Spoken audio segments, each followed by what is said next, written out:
Good. Well, you know, we continue to try to get our players to lock in and focus on the things they need to do to eliminate errors in execution that lead to negative plays, penalties, big plays on defense, guys not playing together. So this is something that we really try to emphasize all week long with the players, and in some cases we've gotten a very good response. But in games like this, in weeks like this, in rivalry games, I'm never really satisfied with where we are. So we're being very encouraging to get better in terms of what we got to do. We want to finish our preparation so we can have the best chance to be successful against a very good Tennessee game, challenging conference game. Like I've said before, you know, rivalry games are always a little bit different. It really doesn't make any difference what your record is or what your stats are. It's how you play in that particular game, knowing the other team is always going to play probably their best against you. So, you know, we don't need to think about winning. We need to think about what we need to do to dominate the guy we got to play against for 60 minutes in the game, and that'll give us the best chance to win. So I'd just like to take a minute to express, you know, our deepest gratitude and sympathies for, you know, Altee Tenpenny and his family. You know, Altee was a part of our family here and is special to a lot of people and good friends with a lot of our players. I did have the opportunity to visit with his mother today and express the entire university and our organization's condolences to, you know, their family, and our thoughts and prayers are certainly with the Altee and his family. You know, Ryan Kelly is making progress. He did practice a little today, did some things in practice, and mostly non-contact type stuff, but was able to move around, and we'll see how he responds, you know, to that tomorrow, and maybe he'll be able to do a little bit more. Start with Aaron right here. Speak up, Aaron. We're having trouble with the microphone. Your outside linebackers have gotten some good pressures this year. I think they account for 30 of your total sacks on defense. How much do you think Tosh has played a role in that, helping kind of that unit as pass rusher?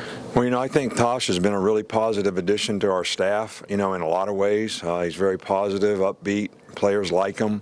He's got a lot of energy.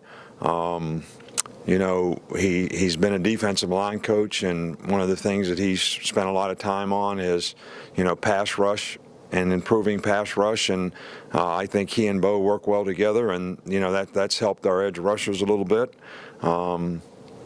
It's also helped us have some new ideas about, you know, the way we go about playing third down and how we pressure people, which has been beneficial to us to this point. So, you know, he's made a very positive impact, you know, on all the players that we have that rush from the outside. Left, Matt.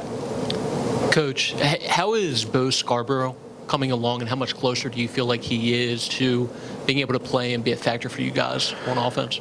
Well, Bo's getting better and better every week. You know, I see, you know, the speed coming back. I see the burst coming back. Biggest thing, you know, is we got to get him up to speed on knowing what to do, and you know, getting him enough reps in practice to get him ready to be able to play in a game. Although I do think he's ready to play in a game now. I do think he can make a contribution, and you know that's coming sometime soon. You know, we're trying to work him into special teams and get him up to speed on what he needs to do to be able to contribute there, because he would be a very good special teams player for us. Right with Mark. Now, what have you seen from Jalen Hurd, their running back, Tennessee's running back? Well, he's an outstanding player. He's a big, strong, physical guy. Runs with a lot of competitive character and toughness. He's hard to bring down. He breaks a lot of tackles. Really tenacious in the way that he carries the ball. And it's certainly going to be a challenge for our defense to tackle well in this game, especially the way he runs, the way Alvin runs, the way the quarterback runs. You know, all those guys, when you watch the film, there's a lot of people miss a lot of tackles, and they're creating that. So it's going to be a real challenge for us to tackle well in this game against some very good players. A couple more, Michael and Kurt. Just wonder, when you got to Alabama, what did you learn about this Tennessee rivalry, and what did it mean to you when you first got here?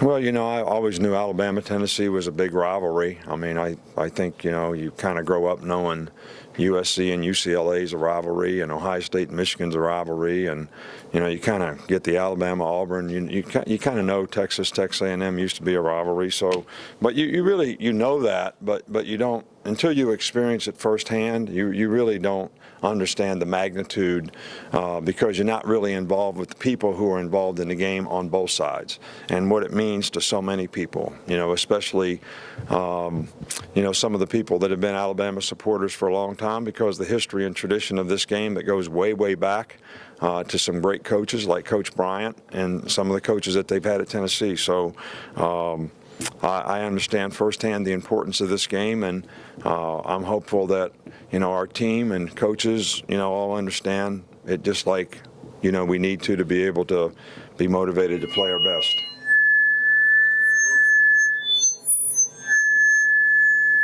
Just turn it off. We'll finish. We've only got one more. We ready? Right here with Alex. Nick, there was a stat that came out last week about Alabama's played 25 ahead of the A&M game, 25 games since 2007 against teams coming off byes, more than 10 more than anybody else in the country. When you hear that kind of stat, does that surprise you? What's your reaction? You'll have 2 more coming up this season against teams coming off byes. This is the first I heard of the stat. So if you want me to say how did I feel when I heard it, I'm telling you how I feel right now. All right, because I think things like that are really pretty meaningless. First of all, I think it's been very difficult for the conference with the addition of teams to, get the schedule set up, in the fairest way possible. And I'm sure that everybody in the conference office tries to do that in the best, most equitable way that they can for all the schools and all the teams. So I don't question that at all.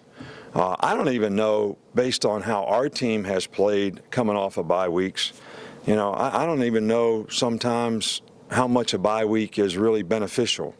I think that, sometimes when your team is really playing well and you're on a roll and you're in a rhythm, that you just like to keep playing. And sometimes when your team is a little bit, dinged up, beat up, tired, whatever you might call it, it's sort of a welcome, change to have a few days where they can recover, recuperate, not practice quite as much, get some guys healthy.